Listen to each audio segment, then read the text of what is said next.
Right, so the cyanide dissolves the gold, so then you have the gold in solution, but you've also got all that slurry and everything else in there as well, and all the impurities that dissolve with it. The iron cyanides, the copper cyanides, the nickel cyanides, all those other gold cyanide complexes that are floating around in solution. So we add, to pick up those inorganic complex species in solution, we add activated carbon, about 2 millimeter particles of activated carbon we add to the tanks. We have about 60 tons of that in the circuit, and what that does is it acts like well, it is exactly the same as the water filter you would get at home. So the inorganic species bond or adsorb to the surface of the activated carbon, and then we can screen out the activated carbon, collect that. So the gold enriches on the carbon. The carbon is enriched in gold with gold cyanide and silver cyanide species adsorbing onto the surface. We can pull that out and put it through the next stage of processing, which is called elution, which is where we have this enriched carbon with gold and silver on it, and we can then strip that gold silver, those gold and silver cyanide complexes back off the carbon, back into solution, and you end up with a high concentration, high purity gold and silver solution, free of all the waste material that you had before when it first came into the plant. So then you pass that through an electrowinning cell with a high current density cathode with stainless steel mesh wool. The gold and silver species will precipitate out at the cathode and form quite a porous, what we call like a sludge or a gold mud. It's essentially a highly concentrated gold precipitate. What we do with that is we collect that for a few days. 1 or 2 batch strips will go onto what we call a steel wool, and then we can drain the cells, filter the sludge, put the sludge in the furnace with some fluxes, melt them down into gold bars, and then that's the final product you see when we pour the furnace. You pour off that layer of slag first, and then the pure gold and silver bars that come after that. So there's numerous challenges in extracting gold from ore mining. Every day is different, and every day has got different challenges, and they vary from the size of the material coming up from the mine and limiting your throughput, so you can't get the volume of gold through the plant that you want, through to the actual geological makeup of the ore itself, which with the impurities that are in it and the mineralogy of the ore itself can affect recovery and the way it'll perform downstream in the circuit. And then you've got all the process-specific disturbances, such as maintaining a specific cut size so that you get the right recovery in the downstream processes, so that you're getting enough liberation up front so that it's all going to leach when it goes through the leaching circuit in that residence time that you've got there. There's challenges in making sure that our reagent addition is correct to what's coming into the plant, and then there's the challenges of making sure that our recovery, or what we're sending out the back of the plant, is truly our final product. And so we're always checking what's going out to tails and making sure that we're not sending material that has more to leach, and that we're staying on top of the process so that it doesn't get away from us, and we're always as efficient and cost effective and getting the most recovery as possible.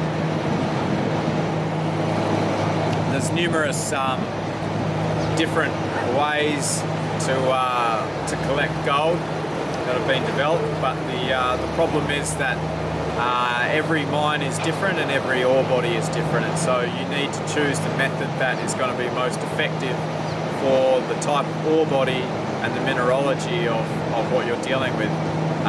The reason cyanide is so popular is because it's extremely simple.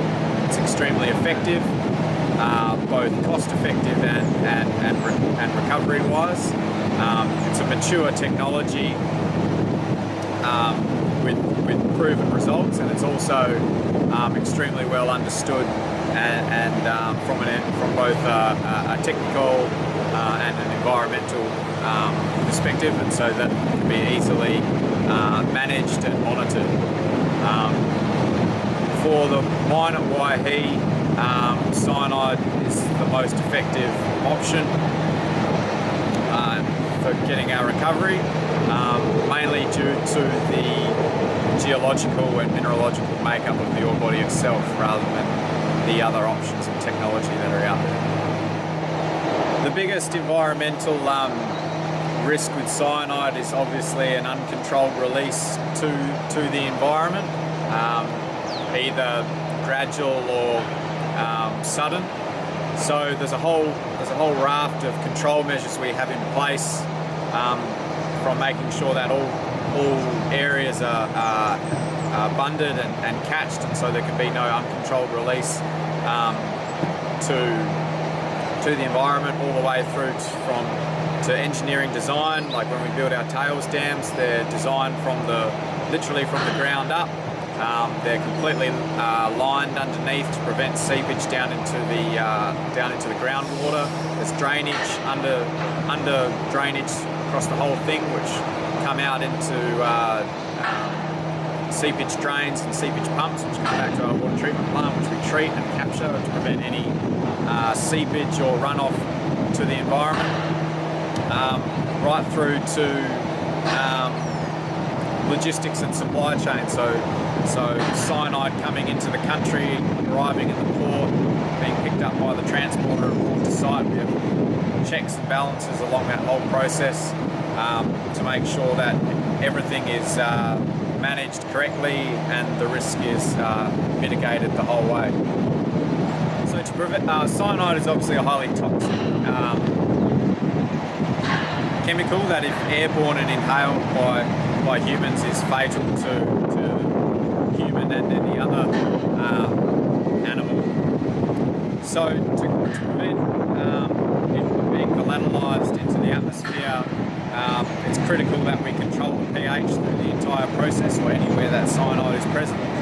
So at the very start of the process, the first chemical we add is lime, which controls the pH, which is added to control the pH to a basic pH, keep it between 10.5 and 11 to prevent any cyanide volatilizing off, because cyanide will volatilize off at about 9 to 9.5 pH, depending on the other concentrations of inorganic species within the solution. So to mitigate that risk and make sure that all the cyanide stays in solution, we keep the pH up above 10, and that keeps the atmosphere safe throughout the process. So to be a metallurgist and work in the mining industry, I trained I did metallurgical engineering, which is very similar to chemical engineering, but specifically targeted at extractive processes. It's to do with mining and refining and that downstream metals processing side of things. I studied in Western Australia at the West Australian School of Mines, but there are numerous other universities in Australia that offer similar degrees, such as University of Queensland and University of South Australia, I believe, or the West Australian School of Mines in Western Australia. There's no metallurgy in New Zealand, but a number of process engineering and chemical engineering degrees offered at various universities around the country do similar things and give you similar type skills that you get involved in industries like this, which are full of challenges and exceedingly rewarding to work in for the challenges they present day to day, and week to week, and year to year. It's always something different and always something exciting. Do it again if you had an opportunity? Definitely. Yeah.